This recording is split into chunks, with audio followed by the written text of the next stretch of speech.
Role કહેજો.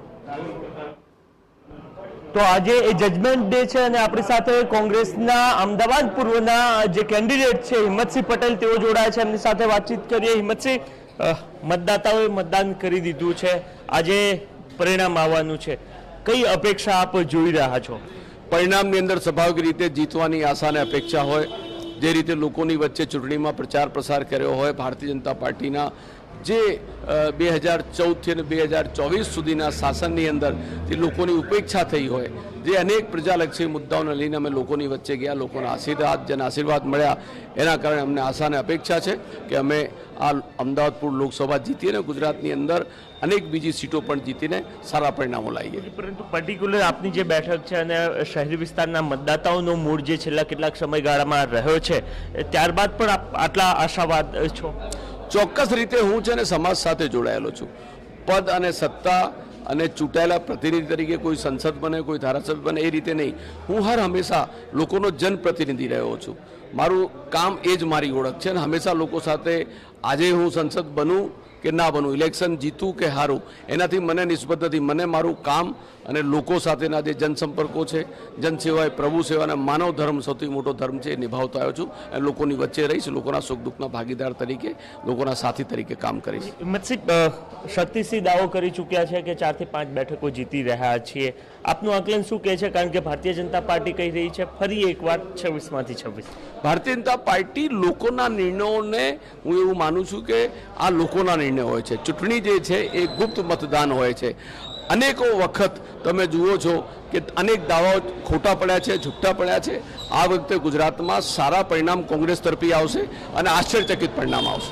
તો હિંમતસિંહ પટેલ તો સ્પષ્ટ કહી રહ્યા છે કે પોતે તો જીતવા જઈ રહ્યા છે, કઠિન બેઠક હોવા છતાં પણ, પરંતુ સાથે ગુજરાતમાં પણ કોંગ્રેસ માટે આશાસ્પદ પરિણામો હશે. ભારતીય જનતા પાર્ટીના દાવો જે કોઈ પણ હોય, પરંતુ કોંગ્રેસને જીતની આશા ગુજરાતમાં 4 થી 5 બેઠકોની જોવા મળી રહી છે. તોસિફ મલિક સાથે નરેન્દ્ર રાઠોડ, TV9 અમદાવાદ.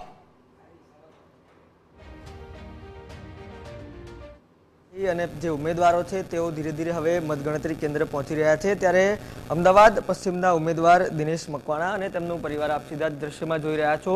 થોડી વારમાં તેઓ જે કાઉન્ટિંગ સેન્ટર છે ત્યાં પહોંચે તે પહેલા પરિવાર સાથે તેમના નિવાસસ્થાને પૂજા અર્ચના કરી છે.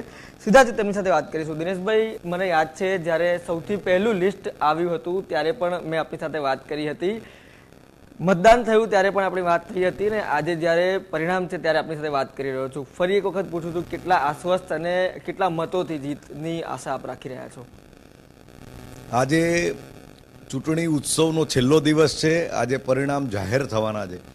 હું મારી જાતને ભાગ્યશાળી સમજું છું કે ભારતીય જનતા પાર્ટી એ વિશ્વની સૌથી મોટી પાર્ટી છે અને દેશના વડાપ્રધાન નરેન્દ્રભાઈ મોદી અને અમિતભાઈ શાહ સાહેબ એ પાર્ટીનું નેતૃત્વ કરી રહ્યા છે. આજે ઇતિહાસમાં પહેલી વખત એવું બન્યું છે કે આઝાદીના 65 વર્ષ પછી ત્રીજી વખત ભારતીય જનતા પાર્ટી અને એનડીએને સ્પષ્ટ બહુમતી મળવા જઈ રહી છે. અમદાવાદ પશ્ચિમની વાત કરીએ તો અમદાવાદ પશ્ચિમ એ ભારતીય જનતા પાર્ટીનો વર્ષોથી ગઢ રહ્યો છે. ભારતીય જનતા પાર્ટીનો ઉમેદવાર ગમે તે હોય, પરંતુ અમદાવાદ પશ્ચિમના મતદારો નરેન્દ્ર મોદી સાહેબ સાથે છે, ભારતીય જનતા પાર્ટી સાથે છે.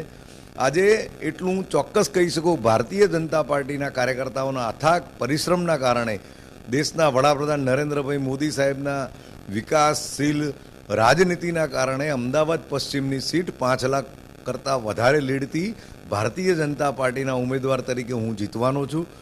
આજે ફક્ત અમદાવાદ પશ્ચિમ નહીં પણ ગુજરાતની 25 સીટ, એક સીટ બહુમતીથી અમે જીતી ગયા છે બિનહરીફ.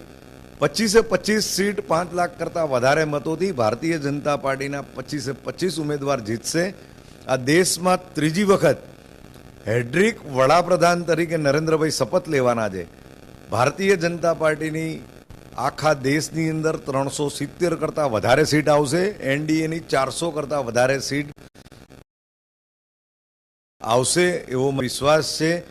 અને વિશ્વમાં ભારતનું માન સન્માન વધારવા માટે વિકાસશીલ ભારતના આગેવાન આદરણીય નરેન્દ્રભાઈના નેતૃત્વમાં ત્રીજી વખત ભારતીય જનતા પાર્ટી અને એનડીએની સરકાર બનશે એવો હું વિશ્વાસ વ્યક્ત કરું છું. બિલકુલથી જાહેર જીવનમાં જોડાયેલા વ્યક્તિના પરિવારનો પણ મોટો ફાળો હોય છે.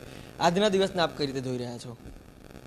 આજના દિવસ માટે હું એટલું જરૂરથી કહીશ કે જે રેટથી જે માર્જિનથી આ લોકો આવવાના છે એ ખૂબ મોટી વાત છે. અને બીજું કે એટલો ખુશીનો દિવસ છે કે આ એક અહેસાસ એવો છે કે જેનો કોઈ શબ્દ નથી, રાઈટ?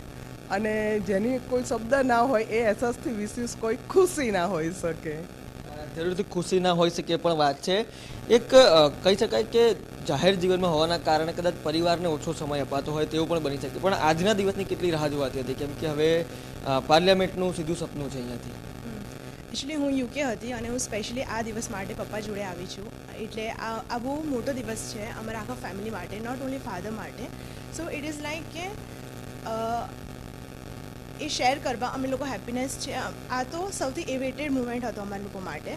અને હા, તમે વાત કરી કે જાહેર જીવનમાં ઓછો સમય કરે છે, પણ એ તો એમની ડ્યુટી છે. એમને ના મને ના મારા મમ્મીને ના મારા ભાઈને કોઈને કશું કમ્પ્લેન નથી એમનાથી. એ તો એમની ડ્યુટી છે. સો આ ડ્યુટી છે. હવે આગળ કઈ રીતે આપ જોઈ રહ્યા છો? કઈ રીતે સેવાઓ અને કઈ રીતે સ્વપ્ન હવે આગળના? ટિકિટ જાહેર થઈ એ દિવસથી આપ જોતા હશો કે પપ્પા ફિલ્ડમાં જ છે, કાર્યકર્તા સાથે કોન્સ્ટન્ટ ટચમાં છે. આજે ચૂંટાઈને આવશે જંગી બહુમતીથી, પછી કાર્યકર્તા અને પબ્લિક સાથે કોન્સ્ટન્ટ ટચમાં રહેશે. એમના જે બી પ્રશ્નો હશે તેનો નિરાકરણ લાવવા પૂરો પ્રયત્ન કરશે, એનો મને પૂરો ભરોસો. ધન્યવાદ. આ છે ભારતીય જનતા પાર્ટી અમદાવાદ લોકસભા પશ્ચિમના જે ઉમેદવાર અને તેમના પરિવાર કે જેઓ હવે પોતાના નિવાસસ્થાનેથી નીકળીને મતગણતરી કેન્દ્ર ખાતે પહોંચશે. પરંતુ પરિણામ જાહેર થાય તે પહેલાં તેમણે વધુ એક વખત જીતની જે આશા છે તે વ્યક્ત કરી છે અને પરિવારે પણ આ જે ખુશી છે તેમાં સામેલ થવા સાથે જે ખુશી છે તે પણ વ્યક્ત કરી છે. જી, તો અમદાવાદ પશ્ચિમના ભારતીય જનતા પાર્ટીના કેન્ડિડેટ આશ્વસ્ત છે અને 5 લાખથી વધુની લીડથી જીતશે તે પ્રકારનો આશાવાદ પણ વ્યક્ત કરી રહ્યા છે.